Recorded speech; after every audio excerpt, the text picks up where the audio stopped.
எங்கே வந்திருக்கோன்னா suicide point வந்திருக்கோம்.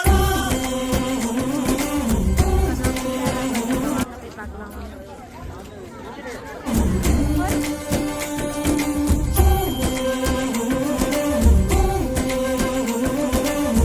இப்போ நம்ம எங்கே வந்திருக்கோம்னா குணா கேவ் வந்திருக்கோம்.